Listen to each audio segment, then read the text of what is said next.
Super 6 హామీల్లో భాగంగా దీపం 2 పథకం అమలు చేస్తున్నామని మంత్రి నాదెండ్ల మనోహర్ తెలియజేశారు. ఈ రోజు నుంచి దీపం 2 పథకం కింద సిలిండర్లు బుక్ చేసుకోవచ్చని అన్నారు. ఇక అర్హులైన ప్రతి ఒక్కరికి దీపం 2 పథకం అందిస్తామని అన్నారు. ఇక ఎండియూల కొనుగోలు ఓ పెద్ద కుంభకోణమని నాదెండ్ల పేర్కొన్నారు. దీనిపై విచారణ జరుగుతోందని త్వరలోనే ఓ నిర్ణయం ప్రకటిస్తామని ఈ సందర్భంగా ఆయన వెల్లడించారు.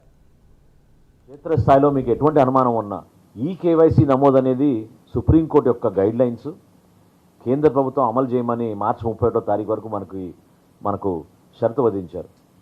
అందుకు అనుగుణంగా జిల్లాలన్నిటి కూడా పర్యవేక్షించుకుని ఎప్పటికప్పుడు సమీక్షించుకున్నాక 93% మనం పూర్తి చేసుకున్నాం. ఇంకొక 7% మాత్రమే మిగిలింది.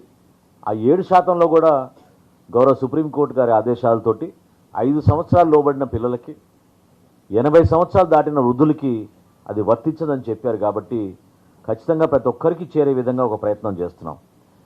రాష్ట్రంలో ఉన్న 4,24,00,000 రాష్ట్రంలో మాఫియా నెలకొంది. ఆ మాఫియాకి సహకరించేది చాలా వరకు గత ప్రభుత్వం ఏర్పాటు చేసిన ఈ ఎండిఓ వ్యాన్ వ్యవస్థ. There is no doubt. వాళ్ళ ద్వారా బియ్యం ఎక్కడికి తరలి వెళ్ళిపోతుందో ఎవరికి తెలియదు, ఎంత క్వాంటిటీ వెళ్ళింది కూడా ఎవరికి అర్థం కావడం లేదు.